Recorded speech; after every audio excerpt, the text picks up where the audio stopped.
right, I get this a lot. People sharing pictures with me or saying they want to share a picture with me with demons in it or Jesus Christ in the image. This isn't weak evidence, Spencer. This is the evidence. I have a picture of a demon. But here's the problem. You can't actually prove a demon's in the photograph. What do you compare it to? Pictures of other demons? I mean, a photo captures light and shadows, right? But it's open to interpretation. And that's why people see faces in the clouds. And chances are the face you see in the cloud isn't the same thing your friend's seeing. It's called pareidolia, I believe is how it's pronounced, pareidolia. And that's like when you're a kid in the oak tree, when the moon's hitting against it, looks like a monster trying to grab you, but it's really just the shadow of the oak tree branches, right? Pictures can be easily faked and manipulated. There's things like double exposure, although that's not as common today with digital photography it was back when I was a kid when it was all analog photography.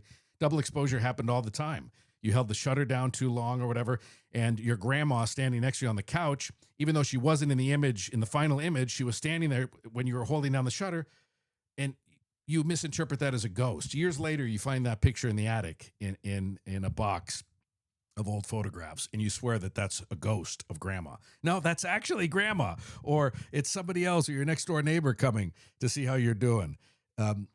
This idea that we could somehow capture a demon like in a photograph or Jesus Christ or the Virgin Mary is just so wild to me.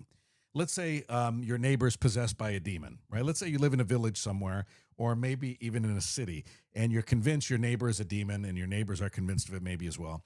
And you all go over to the neighbor and say, hey, what's up, neighbor? And they go, I'm demonic. And you all take pictures at the same time. One of you develops your picture or looks at your camera when you take the picture, and you see like a demonic face. First of all, you're already going into it thinking it's a demon, right? First of all. So you already have that preconceived notion in your head. You're going to see what you want to see. Most of the time, that's how life works.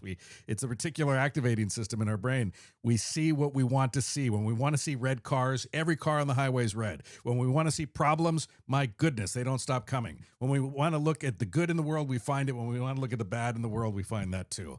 And when we want to find a demon in that picture, we're going to find it somehow. That ray of light coming in at a weird angle, that prism on the wall, all this stuff. You're going to make stuff up in your brain to try to convince yourself you're correct, that that was in fact a demon. But there's no way to verify that. Don't you think the Smithsonian Institute or some other museum or scientist or somebody would want to pay top dollar if they actually had a photograph of a bona fide, no doubt about it, no question about it, demon, an actual validated demon in a photograph? Don't you think that would be huge? Don't you think that would be framed up somewhere like in a museum behind like pew proof glass? Don't you think that that would be something that people would pay top dollar to go see? You think you just have it on your camera roll on your iPhone? Your iPhone 11 has a picture of a demon on it. You really believe that? I'm not trying to belittle your beliefs. I kind of am in a way. I want you to understand. I want you to use your brain and use your logical thinking and realize you do not have a photograph of a demon. You have a photographic manipulation, intentional or otherwise. You have certain light coming into the lens in a certain way. Another thing that used to always blow me away was orbs. And I'm not talking about the ones that actually, in fact, seem to have some sort of a light source on their own. I'm talking about dust. I remember being in New Orleans at a haunted cemetery tour. And I remember the guide was saying, you guys want to see some ghosts? And everyone's like, yeah, let's see some ghosts. Get your phones out. Everybody pulled out their cell phones or their SLRs or DSLRs.